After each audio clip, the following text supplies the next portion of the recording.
Estuvimos exponiendo los primeros 4 versículos del capítulo 1 y hoy vamos a continuar justamente en el versículo siguiente, el versículo 5, pero a manera de ayudarles a recordar exactamente dónde concluimos el mensaje anterior, permítame recordarles que estuvimos viendo la manera como Pablo daba gracias a Dios por los tesalonicenses, por la obra de Dios en ellos, de tal forma que él podía literalmente y de manera específica agradecer a Dios por su obra de fe, la obra de fe de los tesalonicenses, su trabajo de amor y por la firmeza de su esperanza. Luego Pablo continúa mostrándonos por qué otras razones, por las demás razones por las que él también se sentía agradecido a Dios por esta iglesia. Y cuando uno desempaca esas 3 características que acabo de mencionar, uno puede ver en ellas mismas el testimonio o la razón o la obra de Dios en ellos de una manera tan especial, porque Pablo apenas estuvo en aquella iglesia quizás 3 semanas, como dijimos, algunos piensan que 5 o 6 meses, y en tan poco tiempo era tan evidente la manera como ellos habían recibido, abrazado y estaban ahora caminando en Dios. La palabra por sí sola hizo ese trabajo, y si hay algo que nosotros podemos ver es que ciertamente Dios es el más grande evangelista, es el más grande discipulador, y cómo nosotros podemos confiar en la palabra y confiar en el Espíritu que mora en cada uno de los hijos de Dios para que ese trabajo o un trabajo similar a ese pueda ser realizado. Y eso es lo que estuvimos básicamente cubriendo en el mensaje anterior. Y con eso yo quiero ahora leer los próximos versículos, comenzando en el 5 hasta el versículo 10, con el cual terminamos el capítulo 1.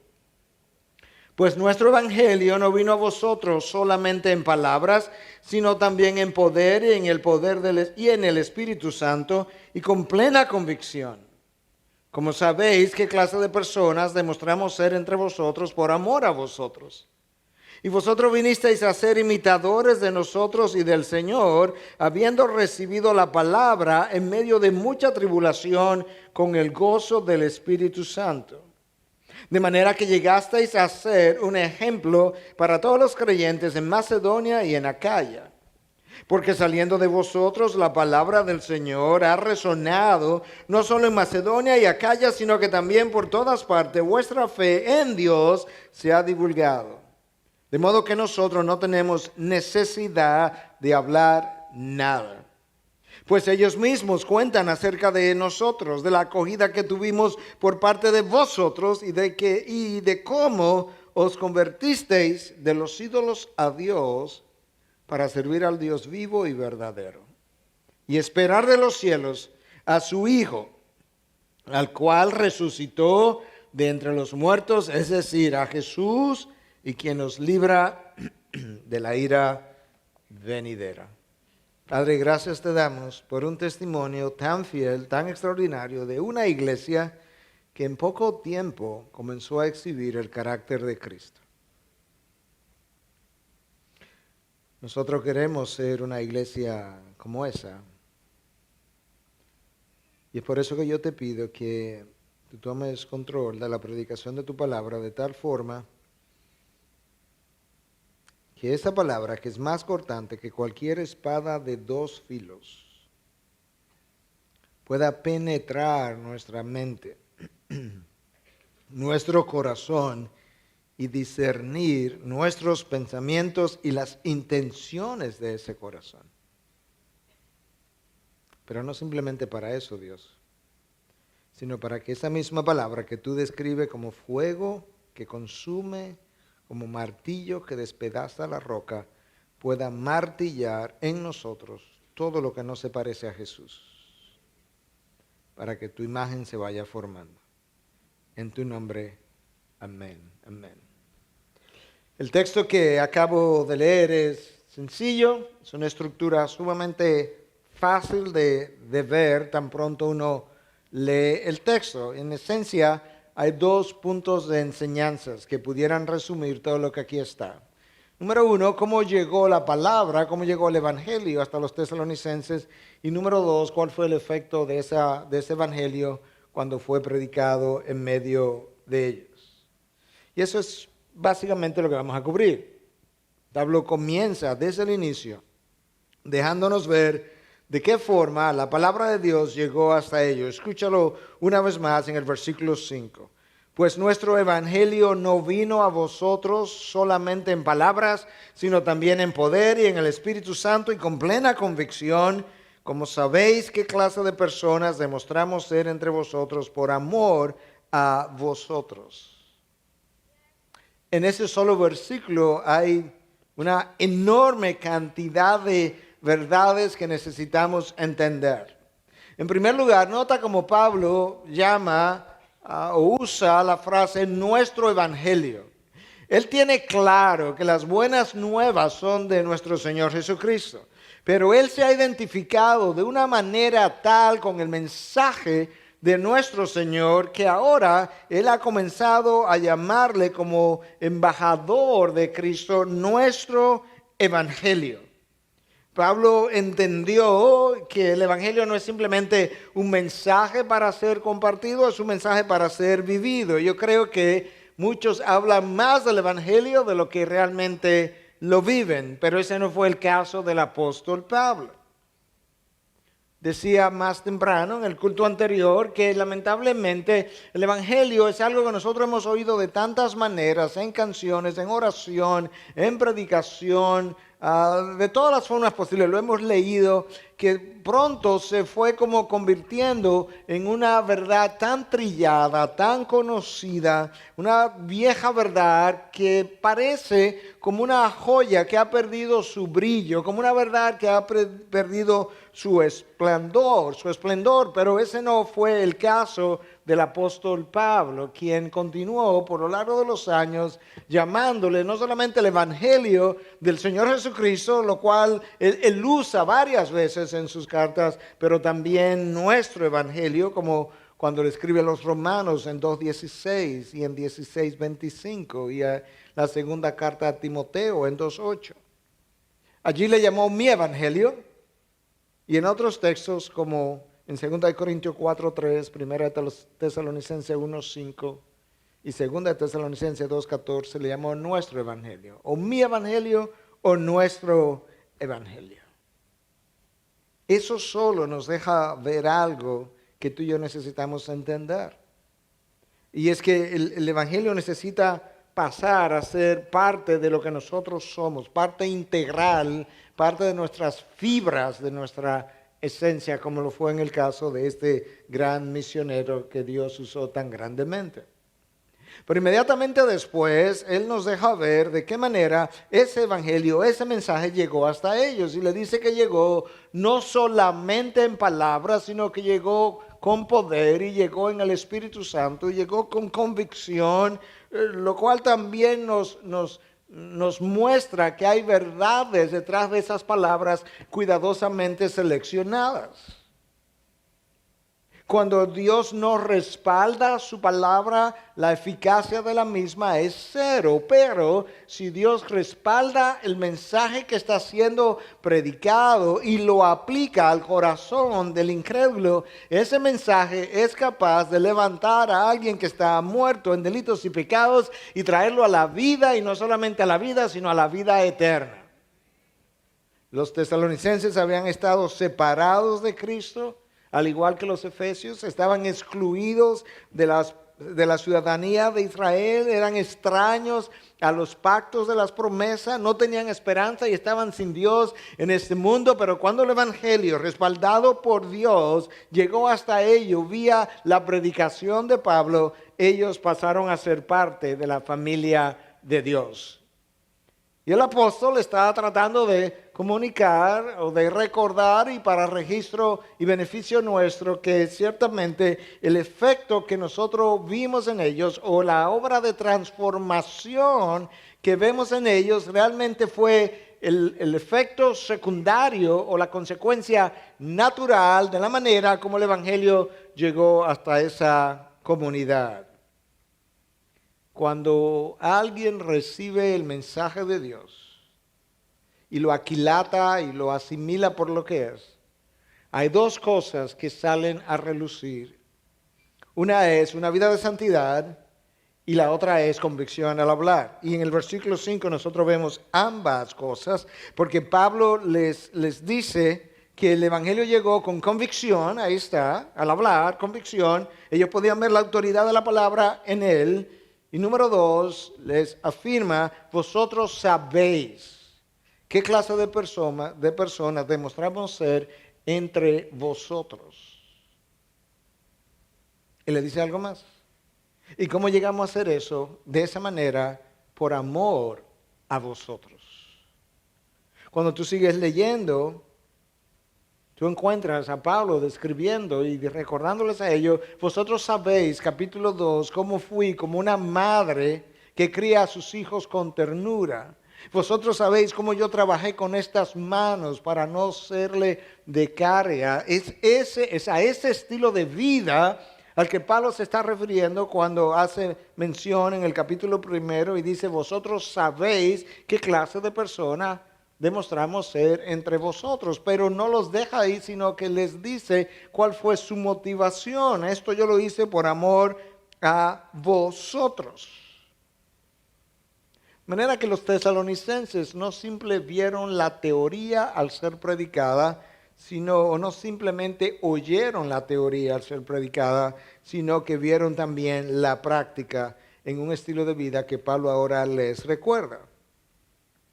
Él pudo hacer eso por su testimonio de vida que fue veraz, y les dice que parte de ese testimonio de vida es que él hizo lo que hizo por amor a vosotros. Ahí está la única motivación que Dios reconoce para nosotros hacer lo que hacemos. El amor de Cristo nos constriñe. El amor de Cristo y el amor por Cristo. Esas son las dos maneras de nosotros ver el amor de Dios. El amor por Él y el amor de Él. Y en el caso de Pablo escribiéndole a los Corintios dice el amor de Cristo nos constriñe. Yo creo que eso es importante que tú y yo lo recordemos. Porque el amor de Cristo no solamente produjo en Pablo agradecimiento en su corazón, sino que lo movía a alcanzar al otro. Yo creo que muchas veces el amor de Cristo nosotros lo recibimos de una manera egoísta. Nos sentimos perdonados, nos sentimos aceptados, nos sentimos sanados, pero no nos mueve a amar al otro. Ese no fue el caso de estos misioneros. Nosotros tenemos que entonces, si no lo experimentamos de esa manera, tenemos que hablar con Dios, orarle a Dios, pedirle a Dios que haga eso en nosotros también. Y tú puedes ver aquí en una comunidad de creyentes que ellos primero oyeron el Evangelio y luego lo vieron caminar. Y lo vieron caminar en la vida de un Pablo, de un Timoteo, de un Silvano, quienes estaban enviando esta carta a ellos. Creo que con cierta frecuencia el problema ha sido que el inconverso ha oído mucho el Evangelio de diferentes maneras, pero lo ha visto poco. Lo ha visto poco en las vidas de aquellos que comparten justamente esas verdades con los inconversos. Ese no fue el caso de Pablo. Esta no es la primera ocasión, esta no es la única ocasión donde Pablo escribe una carta y les deja saber a ellos o les recuerda el estilo de vida que él llevó entre ellos. Es importante el respaldo que tu estilo de vida pueda dar a la verdad que tú has compartido con esos que la han recibido. Si hay algo que yo he aprendido a lo largo de mi vida es que nosotros podemos hablar muy piadosamente, pero si mi piedad no tiene pies, el otro no podrá ver el Evangelio. Podemos hablar muy piadosamente, pero si mi piedad no tiene pies, el otro no podrá ver el Evangelio. Yo quiero usar este ejemplo, tanto de Pablo como de Tesalonicenses, para dejarnos entender la importancia que tiene realmente vivir una vida digna de nuestro llamado. Como Pablo le escribe a los Efesios y le dice justamente eso, vivir una vida digna de vuestro llamado. La palabra traducida como digna en ese texto era usada originalmente para referirse a una balanza que estaba perfectamente bien equilibrada. De tal forma que una vida digna de mi llamado implica que la altura de mi llamado y la vida como la estoy viendo están perfectamente equilibradas. ¿Cuál fue el resultado entonces? De predicar y vivir entre ellos de esa manera. ¿Cuál fue el resultado en los tesalonicenses de predicar y vivir de esa manera? Aquí está en el texto de hoy, versículo 6. Ahora yo quiero hablar en el resto del tiempo que me queda de mi segundo punto de enseñanza, cuál fue el resultado de la predicación del evangelio en medio de ellos. Y vosotros vinisteis a ser imitadores de nosotros y del Señor, habiendo recibido la palabra en medio de mucha tribulación, con el gozo del Espíritu Santo, de manera que llegasteis a ser un ejemplo para todos los creyentes en Macedonia y en Acaya. Los tesalonicenses avanzaron tanto en el camino de la verdad que ahora se convirtieron en imitadores de su maestro y del maestro de maestros, en imitadores de Pablo y en imitadores del Señor Jesús. Nosotros pudiéramos pensar y decir, bueno, eso suena un poco orgulloso de parte de Pablo, y en parte eso tiene que ver con que el ladrón juzga por su condición. Y el orgullo en nosotros oye algo así e inmediatamente reacciona y le parece orgulloso de parte del otro. Pero lo siguiente que yo necesito conocer es que en esa época no era infrecuente, de hecho era lo normal, era la norma, que un discipulador no solamente tratara de que sus discípulos aprendieran sus enseñanzas, sino que imitaran su estilo de vida. Y esa es la razón por la que con cierta regularidad los discípulos se mudaban con el discipulador, como hicieron los 12 con el maestro, porque la idea no era simplemente recordar las enseñanzas, sino aprender a vivir viendo al maestro vivir. Y de esa misma forma Pablo está diciendo, eso es exactamente lo que ustedes han hecho, han llegado a ser imitadores de mí y del Señor Jesucristo. De hecho, el Señor Jesús definió cómo debe ser la relación discipulador-discípulo. Lucas 6:40. Todo discípulo, cuando es entrenado bien, será exactamente como su maestro. Con lo cual Cristo estaba endosando el hecho de que un discípulo está supuesto a recordar las enseñanzas de quien le discipula y a observar y a imitar el estilo de vida de quien le discipuló. En más de una ocasión, Pablo le dice a sus seguidores, imíteme a mí. 1 Corintios 4:16, él dice eso. 1 Corintios 11:1, imitadme a mí como yo imito a Cristo. Filipenses 1:30, dice la misma cosa. Filipenses 4:9, lo mismo. Y en otras referencias también que omito para no cansarles. Las personas pueden oír nuestras palabras y las personas pueden someterse a nuestra autoridad, pero es nuestro carácter que deja las huellas. Las personas pueden oír nuestras palabras, pueden someterse a nuestra autoridad, pero es nuestro carácter que deja las huellas. Los demás siguen nuestras huellas y no necesariamente nuestras palabras. Las palabras se las lleva el viento, pero las huellas permanecen. Las huellas en la memoria del otro, en el corazón del otro. Esas huellas permanecen. Una de las cosas que hemos dicho tantas veces es que el sermón es muy efímero, 50 minutos, 1 hora, y luego no vuelvo a pensar en él, las palabras se han ido. Pero las personas pueden observar la manera como vivimos y aún como morimos. Pablo no nos da los detalles de cómo ellos llegaron a ser imitadores de él e imitadores de Cristo. Pero hay algo que él nos dice en el texto que yo leí que nos da una idea, un glimpse, como dirán en inglés, un destello de cómo ellos comenzaron a imitar a su discipulador y mejor aún a nuestro Señor. Pablo dice, vosotros recibisteis la palabra en medio de mucha tribulación y con gozo del Espíritu Santo. No podía ser de otra manera porque el gozo es un fruto del Espíritu. De tal forma ahora que, de la misma forma que Pablo padeció tantas tribulaciones y dificultades en su vida y llevó el Evangelio a las naciones, de esa misma manera ellos ahora han recibido la misma palabra, el mismo mensaje, bajo una gran tribulación. La palabra aflicción ahí, traducida como aflicción, es thlipsis, en el griego, que implica estar sometido a una gran presión. Y bajo esa gran presión llegó el Evangelio, y ese Evangelio así recibido bajo esas circunstancias produjo una obra en ellos extraordinaria, muy distinta al grupo de discípulos que el Señor Jesús describe en la parábola del sembrador. Ustedes recordarán en Mateo 13.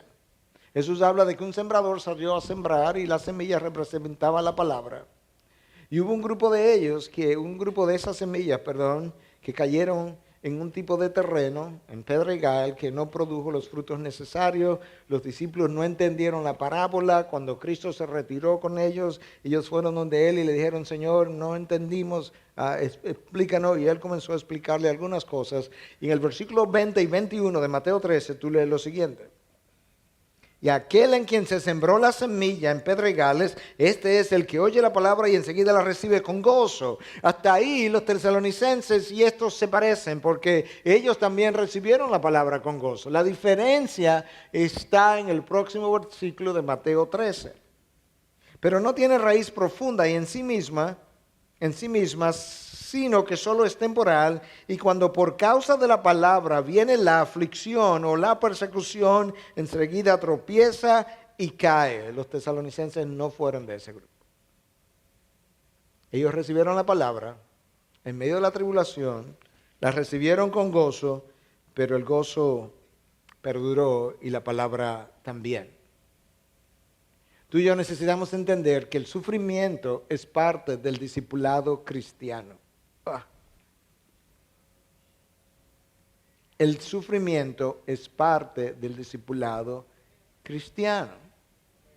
Y tú podrías decirme, pastor, ¿usted es masoquista o usted piensa que la salvación es a través del sufrimiento? No, claro que no. Pero no hay nada como el dolor, el sufrimiento y la aflicción para producir el carácter cristiano en nosotros. Y no hay nada como la aflicción para exhibir el carácter cristiano que Dios va formando. La mejor época o el mejor momento para la exhibición del carácter cristiano en la vida de la iglesia es durante la tribulación, la persecución, la aflicción. Usted podrá decir, bueno, pues yo prefiero que no se forme la imagen de Cristo en mí también y sufrir un poco menos. Y yo tendría que decirle, sí, el problema es que usted no construye el currículum, sino Dios. La lista de materia la tiene Él y la materia sufrimiento tiene como 8 niveles. No nos gustan las dificultades y nos cuesta darle la bienvenida. Consideraos como puro gozo, hermanos, cuando se encuentren en todo tipo de prueba, dice Santiago. Y la realidad es que la razón por la que no nos gustan las dificultades y no nos gusta que Dios forme esa imagen en medio de ella es porque yo no acabo de morir a mí mismo. Y mientras yo no muera a mí mismo, esto será sumamente difícil y provocador de rebelión. Hasta que la causa de Cristo no pase a ser la causa de mi vida, yo siempre tendré dificultad y lucha contra la voluntad de Dios. Hasta que la causa de Cristo no pase a ser la causa de mi vida, estos conflictos y choques siempre se estarán produciendo. Pero una vez yo muero y yo abrazo la causa de Cristo como la causa por la cual yo voy a vivir, las cosas comienzan a lucir diferente y yo comienzo a soportarlas de manera diferente. Los apóstoles en el libro de los Hechos aparecen predicando la palabra y por tanto perseguidos y eventualmente encarcelados. Y en esta ocasión a la que me voy a referir, ellos no solamente son encarcelados, sino que reciben latigazos. Y luego entonces, de pasar una noche en el calabozo, entonces lo dejan ir. Y el texto de Hechos 5:45 dice que ellos salieron de la presencia del concilio regocijándose de que hubieran sido tenidos por dignos de padecer afrenta por su nombre. Ellos no simplemente salieron con resignación o aceptación, ellos salieron de la cárcel con gozo por una razón y solamente una. Cuando se miraron a sí mismos, cuando evaluaron la experiencia, dijeron: wow, esto fue increíble, esto fue extraordinario. Nosotros fuimos al calabozo, nosotros recibimos los latigazos porque nos consideraron dignos de su nombre y nosotros estamos gozosos de sufrir por causa de ese nombre.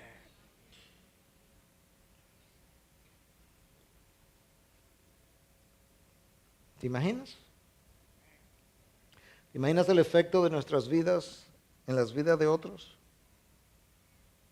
En el caso de los tesalonicenses, eso que yo acabo de escribir no solamente caracterizó a los líderes de la iglesia, sino a los creyentes de la iglesia. Esta es la única iglesia del Nuevo Testamento registrada que haya sido usada como un modelo para que otras iglesias la imiten. Ahora tú entiendes por qué yo quería hacer esta serie. Porque yo quiero que nosotros como iglesia imitemos esta iglesia.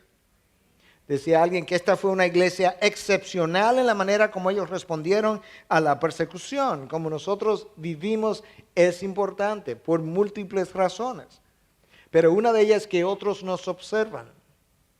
Y la observación que hacen de nosotros tiene un efecto, bueno o malo, positivo o negativo. En este caso, extremadamente positivo. Y tú lo ves en el texto que yo acabo de leer. En el versículo 7 comienza la evidencia de esta verdad. De manera que llegasteis a ser un ejemplo para todos los creyentes en Macedonia y en Acaya. Un ejemplo. Un tipo es la palabra en griego, un modelo, y un modelo es algo que tú miras para construir algo similar. Vosotros llegasteis a ser un modelo para todas las iglesias de Macedonia y en Acaya. Esta era una región relativamente grande, para esa época sobre todo, comprendería todo lo que Grecia es hoy. Y en esa área habían diferentes iglesias, había iglesia en Berea, en Filipos, en Corinto, en Cencrea y muchas otras regiones también a su alrededor. De ninguna otra iglesia en el Nuevo Testamento se dice una cosa similar. Llegasteis a ser un ejemplo para todos los creyentes en Macedonia y en Acaya. La razón por la que yo quiero enfatizar esto es porque en ocasiones una iglesia se distingue por sus programas, por ejemplo, y algunas tienen un gran programa de evangelismo y misiones y se distinguen por eso. Está muy bien y es aplaudible. Otras se distinguen por otro tipo de programas con los hombres, con las mujeres, con los adultos, con las parejas, con las familias. Está muy bien. Otras se distinguen por los dones y talentos de sus líderes y se llega a hablar de la iglesia de John MacArthur, aunque él no la compró, la iglesia de John Piper, la iglesia de Charles Spurgeon. Pero esta iglesia no se conoció por los dones y talentos de sus líderes. De hecho, nosotros no sabemos ni siquiera quiénes fueron sus líderes. Esta iglesia se conoció por el estilo de vida de aquellos que están sentados en esas sillas. Las ovejas de sus miembros. ¿Te imaginas? ¿Te imaginas que la reputación de esta iglesia y de la iglesia de la ciudad sea por el estilo de vida de aquellos que vienen a adorar a Dios el domingo? Y que de nosotros se pueda escribir que es evidente vuestra obra de fe, vuestro trabajo de amor, la firmeza de vuestra esperanza, como Pablo escribe, da gracias a Dios en oración por estos hermanos. Pero esa no fue la única razón por la que Pablo daba gracias a Dios por el ejemplo de ellos. Escucha, versículo 8. Porque saliendo de vosotros, la palabra del Señor ha resonado no solo en Macedonia y Acaya, sino que también por todas partes vuestra fe en Dios se ha divulgado de modo que nosotros no tenemos necesidad de hablar nada. Estos hermanos no solamente desarrollaron un carácter cristiano, ellos desarrollaron una responsabilidad cristiana. Y habiendo desarrollado esa responsabilidad, tomaron la palabra, no se quedaron con ella, no simplemente la vivieron, sino que la hicieron resonar. La palabra ahí en el original es hacerse eco. La palabra rebotó, es como si ellos hubieran dicho Jesús, Jesús, Jesús, Jesús, de una comunidad a otra, ha resonado por todas partes. Quizás es una frase un poco hiperbólica, esto de todas partes, pero no transmite la idea correcta. Esta palabra, este testimonio, la fe puesta en el Señor Jesús, ha circulado, ha estado corriendo porque salió de vosotros. Y no sabemos cómo salió de ellos, si salió en testimonios de persona a persona, evangelismo de persona a persona, o si hubo algunos de ellos que salieron como Pablo en cortos viajes misioneros para compartir la palabra. Lo que sí sabemos es que la palabra resonó entre todas las iglesias, por todas partes, en Macedonia, en Acaya y mucho más allá. ¿Está resonando así la palabra? Saliendo de IBI, no de sus líderes, no de sus pastores, de sus miembros. Y eso entonces, la eficacia que tuvo la palabra cuando salió de ellos y resonó en todas estas áreas, también tuvo mucho que ver con el respaldo del testimonio de vida, del estilo de vida que ellos estaban llevando y por tanto contando con la gracia de Dios. La combinación de su actividad evangelística con su estilo de vida hizo la proclamación del evangelio extremadamente efectiva. Yo no sé si tú lo has notado, pero la gente no respeta la enseñanza cuando ésta no va acompañada por un estilo de vida. La gente no respeta la enseñanza cuando ésta no va acompañada de un estilo de vida. Tan poderoso fue el testimonio de esta iglesia, de estos hermanos, que Pablo dice, de modo que nosotros no tenemos necesidad de hablar nada. No tenemos nada que decirte, no tenemos nada que corregirte, no tenemos nada que decir dónde vamos. Cuando llegamos ya ustedes han llegado con su testimonio y su reputación. Ya se ha conocido porque ellos mismos, dice el texto, cuentan de nosotros. Cuentan de nosotros, pero ¿qué cuentan? La acogida que tuvimos entre vosotros. Ya cuando llegamos, ya ellos sabían de que ustedes nos habían recibido de la manera como nos habían recibido. Y yo no tengo nada que decirles. A los Gálatas yo les tenía cosas que decirle, a los filipenses también, a los colosenses también. A vosotros y de vosotros no tengo nada que decirles. Imagina que eso se dijera de nosotros. Imagina que eso se dijera de cada iglesia en nuestra ciudad. Ya los creyentes de otras iglesias habían oído acerca de los tesalonicenses. Escucha cómo lo dice el texto en el versículo 9.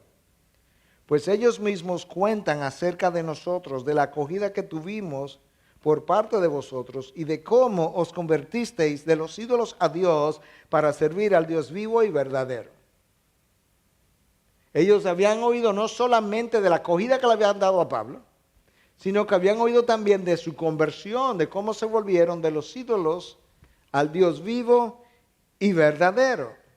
Algunos de nosotros pudiéramos escuchar eso y pensar, bueno, adoraban ídolos, con lo cual sabemos que eran gentiles, porque los judíos en esta época ya no eran adoradores de ídolos como lo fueron en tiempos de Salomón y en otros tiempos también. Eran monoteístas. Y los judíos también sabemos por lo que vimos en el primer mensaje, no recibieron a Pablo en Tesalónica. De hecho, solo le permitieron estar en la sinagoga unos 3 días de reposo. Y cuando Pablo de allí se fue a Berea, allí le persiguieron, le hicieron la vida imposible. Y Pablo tuvo que salir de Berea también para Atenas. Pero estos eran gentiles, que adoraban ídolos. Y ellos dejaron los ídolos, ídolos que tenían ojos pero no veían, con boca que no hablaban, con oídos que no oían. Y de ahí el contraste quizás entre se volvieron de los ídolos al Dios vivo y verdadero, porque estos ídolos están muertos y son falsos. Y ellos han oído también de ese testimonio. Ahora tú necesitas entender algo más. Volverte de los ídolos al Dios vivo no es tan sencillo como parece. Dejar un trasfondo religioso en ninguna cultura es tan sencillo como parece a simple vista. No es que yo tengo estatuas de ángeles y santos y no sé, quizá la Virgen María y mañana yo dejo las estatuas y ya me vuelvo al Dios vivo, o en el caso de ello de otros ídolos. No, es que detrás de estos ídolos hay relaciones humanas, hay relaciones familiares, hay relaciones sociales, hay estilos de vida construidos por años. Hay relaciones comerciales a veces, de manera que volverte de los ídolos al Dios vivo y verdadero implica una rotura con relaciones familiares, sociales, implica una rotura con el pasado, implica una rotura con estilos de vidas que muchas veces han formado hábitos en ti con los cuales tú estás todavía luchando, de manera que no es tan sencillo como eso. Y sin embargo, en poco tiempo, la manera como la palabra fue recibida por ellos produjo un efecto tan extraordinario que comenzó a hacerse evidente en su manera de vivir. Y más adelante vamos a ver la razón. Porque Pablo va a decir más adelante, cuando recibieron la palabra, la recibieron por lo que realmente es la palabra de Dios y no como la palabra de los hombres. Yo creo que muchas veces la iglesia oye la predicación y al final del camino, si la verdad es conocida, es recibida muchas veces como la palabra de hombre, a pesar de que es la verdad de Dios. Y de ahí la no recepción absoluta y entregada y rendida de parte de aquellos en quienes mora el Espíritu de Dios dentro. Pablo continúa describiendo de qué otra manera tú podías ver en ellos el trabajo de la palabra. Cuando la palabra llega al interior de un hombre, comienza a cambiar su carácter, pero comienza a cambiar su forma de pensar, su forma de ser, su forma de vivir el presente y la forma de mirar el futuro. Y tú puedes ver algo de esto. Tú puedes ver algo de esto en este texto. Recuerda que Pablo hablaba en el versículo 3 de esta carta, capítulo 1, de tres cosas que ya hemos mencionado un par de veces aún en este mensaje, que ellos dejaron ver. La obra de fe, su trabajo de amor y la firmeza de su esperanza. ¿En qué y dónde estaba arraigada la firmeza de esa esperanza? Está aquí en este texto, está revelada en este texto, versículo 10. Escucha, déjame leértelo junto con el 9.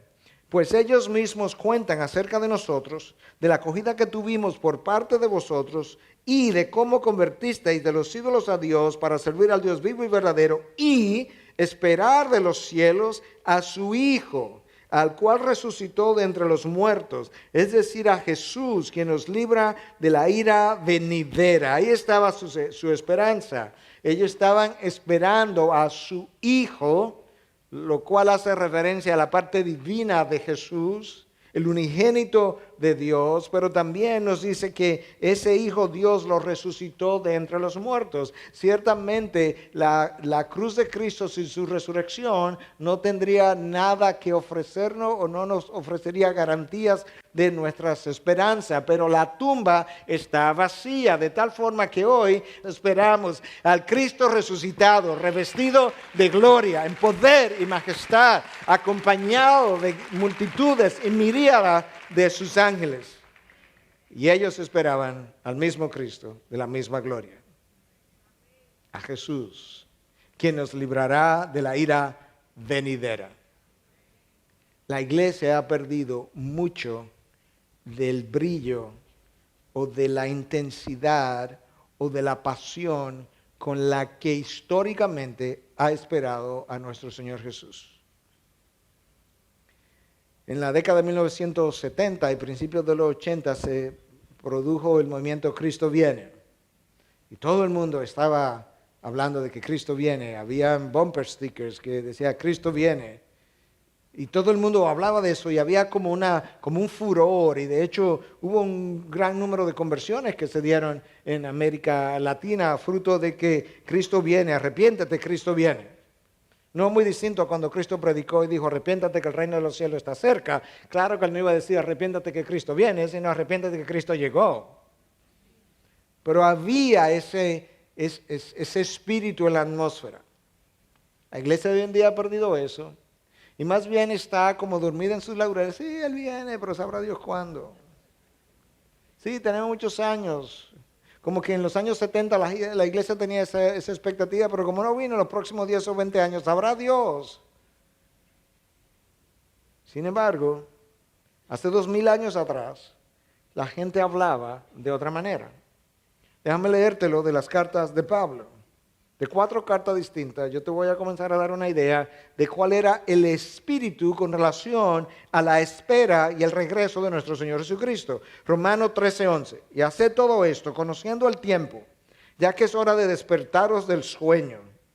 No te duermas, no estés ahí inactivo, no seas pasivo. Porque ahora la salvación está más cerca de nosotros que cuando creímos. Pablo escribe a los romanos 25 años después de su conversión y dice, ¿sabes qué? 25 años después mi salvación está más cerca de cuando yo creí. Primera de Corintios 16:22. Esta es otra iglesia. Otra carta. Si alguno no ama al Señor, que sea anatema, maranata, que la Reina Valera del 60 traduce como el Señor viene. ¿Te das cuenta el lenguaje? Esto está presente, está en su mente, es algo que no pueden sacar de su pensamiento. Otra iglesia, la iglesia de Filipos, Filipenses 4:5. Vuestra bondad sea conocida de todos los hombres, el Señor está cerca. Otra iglesia, Santiago 5:8. Sed también vosotros pacientes, fortaleced vuestros corazones, porque la venida del Señor está cerca. Romanos, Corintios, Filipos, la iglesia de Jerusalén con Santiago, todos con la idea, la pasión, la urgencia. El Señor viene, el Señor está cerca, prepárate. La iglesia hoy no tiene ese fuego, no tiene esa pasión. Está entretenida aquí debajo. Hace unos días atrás solamente vimos el entretenimiento. Primero comenzamos con Thanksgiving, algo que se celebra en Estados Unidos, pero ya nosotros queremos celebrarlo también. Que si lo celebráramos correctamente sería maravilloso, un día de acción de gracias a nuestro Dios. Pero ese era el único día no comercializado en Estados Unidos donde nada abría y ahora la mayoría de las tiendas han comenzado a abrir. Claro, porque al otro día va a haber competencia con Black Friday, con el Viernes Negro. El único Viernes Negro que tuvo propósito y sentido pasó hace 2000 años. Cuando Cristo murió en una cruz. Ese fue el único Viernes Negro. Thanksgiving, Black Friday. Y el próximo lunes entonces, Cyber Monday. Ahora un lunes de venta a través del internet. Y pasó Thanksgiving y ya llegó la Navidad. Y ahora estamos entretenidos con arbolitos y bolas y regalos y nacimientos y todo lo demás. Y fiestas y celebraciones. Pastor, ¿usted está en contra de todo eso? No, estoy en contra del entretenimiento y la distracción, que no nos dejan esperar con pasión a nuestro Señor Jesús. Y ahora también nos entretenemos, cuando no es con eso, nos entretenemos con la computadora, con el iPad, con el iPhone, con el celular, con Twitter, con Facebook, con todo lo que tú quieras, todos los medios de comunicación, ¿no? Que han llegado a tener un lugar tan preponderante en nuestras vidas hasta el punto que muchos me han dicho, yo creo que la palabra dice que cuando el Señor venga todo ojo lo verá, yo creo que será vía los medios de comunicación. No, el universo entero lo va a ver cuando Él aparezca en su gloria. No necesita los medios de comunicación. El cielo se iluminará, el cielo y la tierra sabrán que el Hijo de Dios ha regresado con sus ángeles. Pero no tenemos esa pasión por la venida de aquel que nos librará de la ira venidera. Hay una ira venidera, hay una tribulación. Daniel lo describe, Jesús lo describió en Mateo 24 y 25. Pablo habló de ella, Pedro habló de ella de diferentes maneras. Él nos librará de la ira venidera. Yo no sé si tú sabes, no sé si lo has visto, que hay una relación directa entre nuestra pasión por la venida del Señor y la clase de vida que yo vivo. Déjame decir eso otra vez. Y yo no me lo inventé, yo te lo voy a leer de la Biblia. Hay una relación directa entre nuestra pasión por su venida y la clase de vida que yo vivo. Pedro le escribió a sus seguidores en su segunda carta, gente que estaba en tribulación, en aflicción, perseguida. Y les dice en 3:11, puesto que todas estas cosas han de ser destruidas de esta manera, ¿qué clase de persona no debéis de ser vosotros en santa conducta y en piedad, esperando y apresurando la venida del día de Dios, en el cual los cielos serán destruidos por fuego y los elementos se fundirán con intenso calor? ¿Lo oíste? Una vez más. Puesto que todas estas cosas han de ser destruidas de esta manera, signo de interrogación, ¿qué clase de persona no debéis ser vosotros en santa conducta y en piedad? Sabiendo, o mientras esperamos apresuramos la venida del día de Dios, cuando los cielos serán consumidos. El signo de interrogación está ahí para ayudarnos a entender el énfasis puesto en el griego en el que fue escrito. Hay una manera. Si tú supieras que el Señor Jesús viene mañana a las 7 de la mañana, hoy tú le hablarías bien a todo el mundo. Y esta noche tú le harías la cena a todo el que quisiera. Y esta tarde todo el que te pida limosna, tú le darías el quíntuple de lo que quizás pudiera haberle dado. ¿Sí o no? Llamaría a todo el mundo para pedirle perdón. No porque nada de eso te gana crédito ni puntos, pero porque tú sabes que hay algo sobrio acerca de su venida. Hay algo sobrio acerca y terminal acerca de ese día. Y por tanto, tú no quisieras tener que rendir cuentas de cosas que tú sabes que están claramente inaceptables delante de Dios. Calvino lo decía de esta manera, para explicar el texto que yo acabo de leer. Esto ha sido añadido para que los fieles estén siempre velando. Él ahora los sacude de su somnolencia, para poder esperar con atención a Cristo en todo momento. De lo contrario, nos volveríamos inactivos y negligentes, como es generalmente el caso. Porque, ¿cuándo es que la carne se entrega a sí misma, sino cuando que no hay pensamiento de la venida de Cristo cerca? ¿Oíste lo que Calvino dice? Que Dios agrega esas cosas para que nosotros nos mantengamos en atención en todo momento, esperando a Cristo en todo momento. Porque si no lo estamos esperando en todo momento, nos volveremos inactivos y negligentes. Hay una relación directa entre la venida de Cristo, el fervor que yo experimento por Él, por esa venida y la manera como yo vivo. Nosotros necesitamos recordatorios frecuentes de que ciertamente hay un día terminal, hay un día de juicio, hay un día de rendición de cuentas y hay un día donde el Señor Jesús vendrá y de ese día nadie lo sabe, ni el día ni la hora. Los tesalonicenses, con menos revelación que nosotros, se volvieron de los ídolos a Dios o de los ídolos para servir a Dios, al Dios vivo y verdadero, y para esperar de los cielos a su Hijo, al cual resucitó de entre los muertos, es decir, a Jesús, quien nos libra de la ira venidera. 2000 años después, nuestra salvación está más cerca. Y de esa misma manera, tú y yo necesitamos estar conscientes de algo que Dios nos reveló. ¿Esperas tú su venida? Sí, pastor, yo sé que Él va a venir. No, esa no era mi pregunta. ¿Esperas tú con ansias que Él aparezca? ¿O estás tan entretenido en este mundo que la venida de aquel otro mundo no está en tu mente? Algunos me han dicho, yo no quisiera que el Señor venga, no, yo quiero tener nietos primeros. ¿Nietos? ¿Jesús? ¿Nietos en esta vida, la próxima vida? ¿Hay alguna comparación? El gozo y la satisfacción que nietos producen es superior al gozo que produciría el encuentro con tu Señor.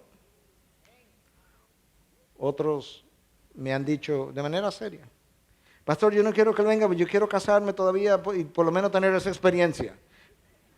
¿Tú piensas que esa experiencia de intimidad es lo mejor que el Señor pudo haberse inventado o creado en toda la historia?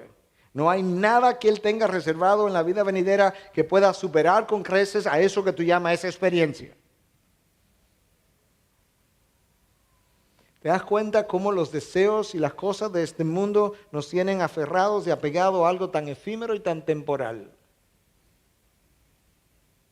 Puesto que todas estas cosas han de ser destruidas de esta manera, ¿qué clase de persona no debéis ser vosotros en santa conducta y en piedad? Puesto que todo esto va a ser destruido,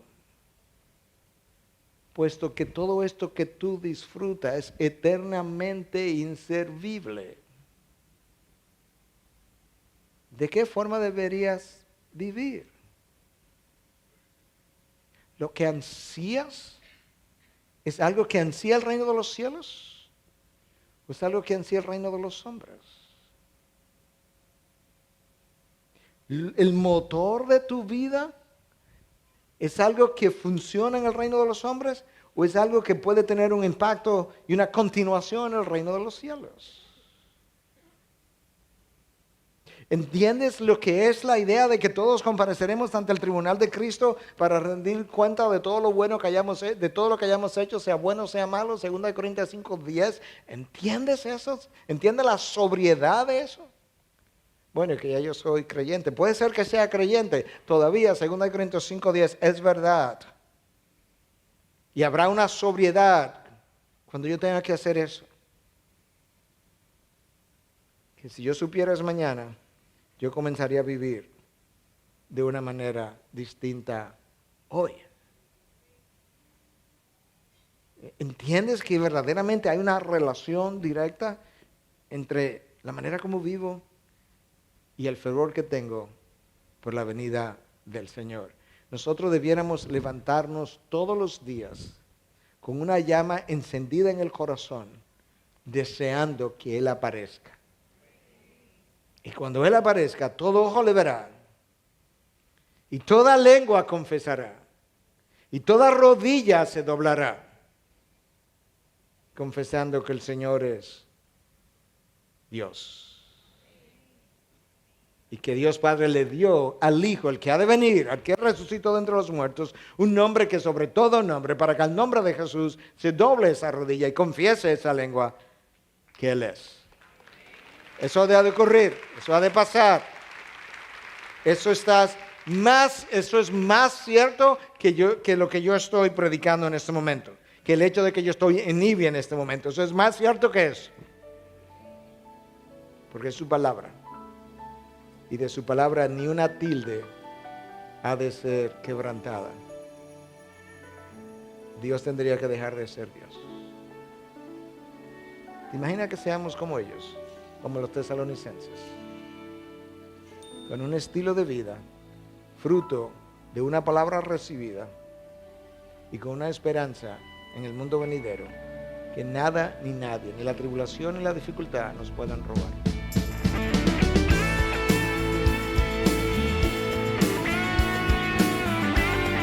Esta es una producción que llega hasta ustedes gracias a los aportes de individuos y empresas comprometidos con la defensa de la fe.